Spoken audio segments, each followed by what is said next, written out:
നമസ്കാരം. സ്വന്തം വാർത്തകളിലേക്ക് സ്വാഗതം. പ്രധാന വാർത്തകൾ. ഇന്ന് ജനുവരി 15 പാലിയേറ്റീവ് കെയർ ദിനം. ദിനാചരണത്തിന്റെ ഭാഗമായി മേഖലയിൽ സന്ദേശ റാലിയും എക്സിബിഷനും സംഘടിപ്പിച്ചു. ആദിവാസി കുട്ടികൾക്കായി നിലമ്പൂർ നഗരസഭയും മഹിളാ സമാഖ്യ സൊസൈറ്റിയും സംഘടിപ്പിച്ച സഹവാസ ക്യാമ്പിന് സമാപനമായി. നിലമ്പൂർ മാനവേദൻ സ്കൂളിൽ നടന്ന ക്യാമ്പ് പട്ടിക വികസന വകുപ്പ് മന്ത്രി AP അനിൽകുമാർ ഉദ്ഘാടനം ചെയ്തു. Kerala state Bharat scouts and ഗെയിംസിന്റെ ത്രിദിന സഹവാസ ക്യാമ്പിന് സമാപനമായി. കരുളായി ഹൈസ്കൂളിലാണ് ക്യാമ്പ് സംഘടിപ്പിച്ചിരുന്നത്.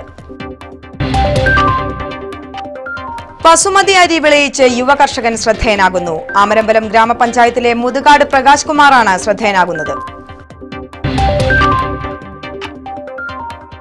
വാർത്തകൾ വിശദമായി. പാലിയേറ്റീവ് ദിനത്തിന്റെ ഭാഗമായി കരുവാരക്കുണ്ട് പാലിയേറ്റീവ് കെയർ ക്ലിനിക്കിന്റെ നേതൃത്വത്തിൽ സന്ദേശ റാലിയും സ്റ്റാളും സംഘടിപ്പിച്ചു. പരിപാടി ഗ്രാമപഞ്ചായത്ത് പ്രസിഡന്റ് പൊറ്റയിൽ ആയിഷ ഉദ്ഘാടനം ചെയ്തു. മാറാരോഗങ്ങളാൽ ദീർഘകാലങ്ങളായി ദുരിതമനുഭവിക്കുന്ന ആളുകളെ സഹായിക്കുന്ന പാലിയേറ്റീവ് കെയർ ക്ലിനിക് ദിനാചരണം വിവിധ പരിപാടികളോടെയാണ് നടത്തിയത്. രാവിലെ പുന്നക്കാട് ചുങ്കത്തു നിന്നും ആരംഭിച്ച സന്ദേശ rally panchayat palliative president NK Abdurahman ഉദ്ഘാടനം ചെയ്തു. Scout and guides, red cross, band മേളം എന്നിവയുടെ അകമ്പടിയോടെയാണ് സന്ദേശ് റാലി സംഘടിപ്പിച്ചത്. Karuvarakundu government higher secondary school red cross, scout and guides, Iringattiri school scout, Panthra ക്ലബിന്റെ ബാൻഡ് മേളം എന്നിവയാണ് സന്ദേശ റാലിയിൽ അണിനിരുന്നത്. റാലി കിഴക്കേത്തല ബസ് സ്റ്റാൻഡിൽ അവസാനിച്ചു. തുടർന്ന് പഞ്ചായത്ത് പ്രസിഡന്റ് പൊറ്റയിൽ ആയിഷ സ്റ്റാൾ ഉദ്ഘാടനം ചെയ്തു. തീർച്ചയായിട്ടും നമുക്കൊക്കെ അറിയാം, സമൂഹത്തിൽ നിരാലംബരായി കിടക്കുന്ന ആളുകളെ കണ്ടെത്തി അവരെ ഒരു കൈത്താങ്ങി സഹായിക്കുന്നതിനും അവർക്ക് വേണ്ട സഹായ സഹകരണങ്ങൾ ചെയ്തു കൊടുക്കുന്നതിനും കരുവാരക്കുണ്ട് പഞ്ചായത്തിലെ പാലിയേറ്റീവ് കെയർ യൂണിറ്റിൻ്റെ ഭാരവാഹിയാണ് അവരുടെ ഉത്തരവാദിത്വം 100% നിർവഹിച്ചുകൊണ്ട് പ്രവർത്തിക്കുന്നുണ്ട് എന്ന് അറിയാൻ കഴിഞ്ഞാൽ വളരെ സന്തോഷമുണ്ട്. നമ്മുടെ പഞ്ചായത്തിലെ ആളുകൾ വളരെ നല്ല രീതിയിൽ അതിനോട് സഹകരിക്കുന്നുണ്ടെങ്കിലും ഇനിയും ഒട്ടനവധി പ്രവർത്തനങ്ങൾക്ക് നേതൃത്വം നൽകാൻ പാലിയേറ്റീവ് കെയറിന് അവരുടെ സഹായം ആവശ്യമാണ്. NK അബ്ദുറഹ്മാൻ അധ്യക്ഷത വഹിച്ചു. വാർഡംഗങ്ങളായ Alexander, H Fousia, M Ayisha, KK Ashraf എന്നിവരും Mansoor master, Ummer master, M Muhammad master, Shajahan master, വ്യാപാരി വ്യവസായി ഏകോപന സമിതി പ്രസിഡന്റ് ഹംസ മലനാട്, പുലിയോടൻ അയ്യൂബ്, ഉമ്മച്ചൻ തെങ്ങുമൂട്ടിൽ, P കുഞ്ഞാപ്പു ഹാജി എന്നിവർ ചടങ്ങിൽ സംബന്ധിച്ചു. പാലിയേറ്റീവ് ദിനത്തിന്റെ ഭാഗമായി കരുവാരക്കുണ്ട് പാന്ത്ര, മഞ്ഞൾപ്പാറ യൂണിറ്റുകളുടെ നേതൃത്വത്തിൽ വിളംബര ജാഥ സംഘടിപ്പിച്ചു. ബാൻഡ് മേളത്തിന്റെ അകമ്പടിയോടെയാണ് ജാഥ സംഘടിപ്പിച്ചത്.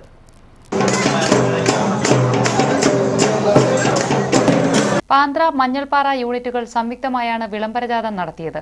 ഇന്നലെ വൈകിട്ട് നടന്ന ജാഥയിൽ പ്രദേശത്തെ നിരവധി ആളുകളാണ് പങ്കെടുത്തത്. പാന്ത്ര പാലത്തിങ്കൽ നിന്നും തുടങ്ങി പാന്ത്ര ജംഗ്ഷനിൽ ജാഥ സമാപിച്ചു. വിളംബര ജാഥയ്ക്കൊപ്പം പാലിയേറ്റീവ് ധനസഹായ ശേഖരണവും നടത്തി. പരിപാടികൾക്ക് വർഗീസ്, അബ്ദുറഹ്മാൻ, പട്ട റഷീദ്, മുജീബ്, അൻവർ, കുഞ്ഞി മുഹമ്മദ് എന്നിവർ നേതൃത്വം നൽകി. കരുവാരക്കുണ്ടിൽ പാലിയേറ്റീവ് കമ്മിറ്റിയുടെ നേതൃത്വത്തിൽ നടത്തിയ സന്ദേശ റാലിയിലെ അംഗങ്ങൾക്ക് ഐസ്ക്രീം വിതരണം ചെയ്തു. കരുവാരക്കുണ്ട് കിഴക്കേത്തല നോവൽറ്റി ക്ലബ്ബ് പ്രവർത്തകരാണ് ഐസ്ക്രീം വിതരണം ചെയ്തത്. വർഷങ്ങളായി ജീവകാരുണ്യ പ്രവർത്തനങ്ങളിൽ സജീവമായി പ്രവർത്തനം കാഴ്ചവെക്കുകയാണ് കിഴക്കേത്തല നോവൽറ്റി ക്ലബ്ബ് പ്രവർത്തകർ. കക്കറ ആലുങ്ങൽ ക്ഷേത്രം ഘോഷയാത്രയിലെ അംഗങ്ങൾക്ക് നാരങ്ങവെള്ളം വിതരണം, നബിദിന റാലിയിൽ മിഠായി വിതരണം, ഫുട്ബോൾ ടൂർണമെന്റിൽ നിന്ന് ലഭിച്ച ഫണ്ടിൽ നിന്നും 100% മുനീർ എന്ന രോഗിക്ക് നൽകി, ഓഗസ്റ്റ് 15 പായസ വിതരണം, രക്തദാന സേന രൂപീകരണം എന്നിവ നടത്തി മികച്ച പ്രവർത്തനം കാഴ്ചവെച്ചിട്ടുണ്ട്. പാലിയേറ്റീവ് നടത്തിയ സന്ദേശ റാലിയിലെ വിദ്യാർത്ഥികൾക്കും മറ്റ് അംഗങ്ങൾക്കുമാണ് ക്ലബ്ബ് പ്രവർത്തകർ ഐസ്ക്രീം വിതരണം ചെയ്തത്. 150ഓളം പേർക്കാണ് ഐസ്ക്രീം വിതരണം ചെയ്തത്. വിതരണത്തിന് P Nisar, P Shabeer, CT Binshad, Nabeel, IT Nabhan, K Jabir, Arif എന്നിവർ നേതൃത്വം നൽകി. ഐഡിയൽ അസോസിയേഷൻ ഫോർ മൈനോറിറ്റി എഡ്യൂക്കേഷന്റെ ആഭിമുഖ്യത്തിൽ സംഘടിപ്പിക്കുന്ന CBSE സഹോദയ സ്കൂൾ കോംപ്ലക്സ് ജില്ലാതല ആർട്സ് ഫെസ്റ്റിവലിന് നിലമ്പൂരിൽ തുടക്കമായി. പരിപാടി സംസ്ഥാന പിന്നോക്കക്ഷേമ ടൂറിസം വകുപ്പ് മന്ത്രി AP അനിൽകുമാർ ഉദ്ഘാടനം ചെയ്തു. തീർച്ചയായിട്ടും സംസ്ഥാന യുവജനോത്സവം പോലെ തന്നെ ഓരോ മേഖലയിൽ നടക്കുന്ന വിദ്യാർത്ഥികളുടെ കൂട്ടായ്മയ്ക്ക് യുവജനോത്സവങ്ങൾക്ക് അതിൻ്റെതായ പ്രസക്തിയുണ്ട്. അതുകൊണ്ട് തന്നെ IME നടത്തുന്ന ഈ വിദ്യാഭ്യാസ മഹോത്സവം തീർച്ചയായിട്ടും വിദ്യാർത്ഥികളുടെ കഴിവുകൾ അത് പാഠ്യരംഗത്തും പാഠ്യേതര രംഗത്തും വളർത്തുന്ന കാര്യത്തിൽ വളരെയധികം വലിയ പങ്ക് വഹിക്കുന്ന സ്ഥാപനങ്ങളാണ് IMEയുടെ കീഴിലുള്ളത് എന്നുള്ളത് പറയുന്നതിലേറെ സന്തോഷമുണ്ട്. ഞാനിവിടെ ഈ ഇൻസ്റ്റിറ്റ്യൂട്ടിൽ നിന്ന് യാഥാർത്ഥ്യമാണ്. നിലമ്പൂർ MSI സീനിയർ സെക്കൻഡറി സ്കൂളിലാണ് പരിപാടി സംഘടിപ്പിക്കുന്നത്. വിദ്യാർത്ഥി കൂട്ടായ്മയ്ക്കായി യുവജനോത്സവങ്ങൾ വഹിക്കുന്ന പങ്ക് വലുതാണെന്ന് മന്ത്രി ഉദ്ഘാടന പ്രസംഗത്തിൽ പറഞ്ഞു. പൊതുവിദ്യാഭ്യാസ മേഖലയ്ക്കൊപ്പം സ്വകാര്യ മേഖലയും സംസ്ഥാനത്തിന് ആവശ്യമാണ്. അതുകൊണ്ട് തന്നെ സ്വകാര്യ മേഖലയോട് പുറംതിരിഞ്ഞു നിൽക്കുന്ന സമീപനം സർക്കാർ സ്വീകരിക്കുന്നില്ലെന്ന് മന്ത്രി പറഞ്ഞു. യോഗത്തിൽ മജ്മഅ് സഖാഫത്തുൽ ഇസ്ലാമിയ പ്രസിഡന്റ് വണ്ടൂർ അബ്ദുറഹ്മാൻ ഫൈസി അധ്യക്ഷത വഹിച്ചു. MSI English school secretary Koottampara Abdurahman Tharimi മുഖ്യപ്രഭാഷണം നടത്തി. നഗരസഭാ ചെയർമാൻ ആര്യടൻ ഷൌക്കത്ത്, ജില്ലാ panchayat member MA Razak, George Thomas, നഗരസഭാ സ്ഥിരം സമിതി അധ്യക്ഷൻ പാലോളി മെഹബൂബ്, കൊമ്പൻ മുഹമ്മദ് ഹാജി, ജമാൽ കരുളായി എന്നിവർ പ്രസംഗിച്ചു. സ്കൂൾ പ്രിൻസിപ്പൽ VN രാജൻ സ്വാഗതവും കൺവീനർ സക്കീർ ബാബു നന്ദിയും പറഞ്ഞു. IIME സഹോദയയിലെ 52 സ്കൂളുകളിൽ നിന്നായി 1000-ലധികം കുട്ടികളാണ് മത്സരിക്കുന്നത്. ആൺകുട്ടികൾക്കും പെൺകുട്ടികൾക്കും പ്രത്യേകമായി തയ്യാറാക്കിയ 6 വേദികളിലായി 72 ഇനങ്ങളിലാണ് മത്സരങ്ങൾ നടക്കുന്നത്. കെണിയൊരുക്കി 12 ദിവസമായിട്ടും പുലി കുരുങ്ങാത്തത് നാട്ടുകാർക്കും വനപാലകർക്കും തലവേദനയാകുന്നു.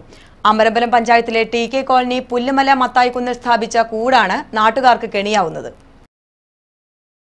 ന്യൂ അമരമ്പലം വനമേഖലയോട് ചേർന്നുള്ള പ്രദേശത്ത് പുള്ളിപ്പുലിയുടെ ആക്രമണത്തിൽ 15-ലധികം വളർത്തുമൃഗങ്ങൾ ചത്തിരുന്നു.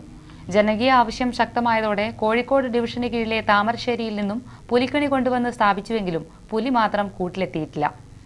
പുലിയെ കൂട്ടിലേക്ക് ആകർഷിക്കുന്നതിന് ദിവസവും രാത്രിയാകുന്നതോടെ നായയെ കെട്ടിയിടാറുണ്ട്. സമീപ പ്രദേശങ്ങളിൽ പുലിയുടെ സാന്നിധ്യമുള്ളതായാണ് നാട്ടുകാർ നൽകുന്ന സൂചന. ഇന്നലെ കോട്ടമ്പൽ മാനുഹാജിയുടെ റബ്ബർ തോട്ടത്തിൽ ആടിനെ മേയ്ക്കുകയായിരുന്ന വാക്കോട്ടിൽ സുജ കേഴമാനെ പുലി ഓടിച്ചതിന് ദൃക്സാക്ഷിയാണ്. നിലവിൽ കൂട് സ്ഥാപിച്ചതിന് 2 കിലോമീറ്ററോളം അകലത്തിൽ കോട്ടപ്പുഴയുടെ മറുകരയാണ് തോട്ടം സ്ഥിതി ചെയ്യുന്നത്. മത്തായിക്കുന്നിൽ കൂട് സ്ഥാപിച്ചതിന് സമീപം പുലി എത്തിയതിന്റെ അടയാളങ്ങൾ ശ്രദ്ധയിൽപ്പെട്ടിട്ടുണ്ടെന്ന് കൂടിന്റെ കാവൽക്കാരനായ പുല്ലുമല കണ്ണൻ പറഞ്ഞു. കൂട് സ്ഥാപിച്ചതിനു ശേഷം ജനവാസ മേഖലയിൽ പുലി എത്തിയിട്ടില്ലെങ്കിലും പ്രദേശത്ത് 1-ലധികം പുലികൾ ഉള്ളതായാണ് സൂചന. പരിക്കേൽക്കുകയോ വാർദ്ധക്യം ബാധിക്കുകയോ ചെയ്ത ഒരു പുലി മാത്രമാണ് ഉള്ളത് എന്ന വനം വകുപ്പിന്റെ പ്രാഥമിക നിഗമനത്തിലും പാകപ്പിഴയുള്ളതായി പ്രദേശവാസികൾക്ക് ആശങ്കയുണ്ട്. കൂട് കോയിപ്ര മലവാരത്തിന് സമീപമുള്ള പ്രദേശത്തേക്ക് മാറ്റി സ്ഥാപിക്കണമെന്ന ആവശ്യവും ശക്തമാണ്. ഇനിയൊരു ഇടവേള.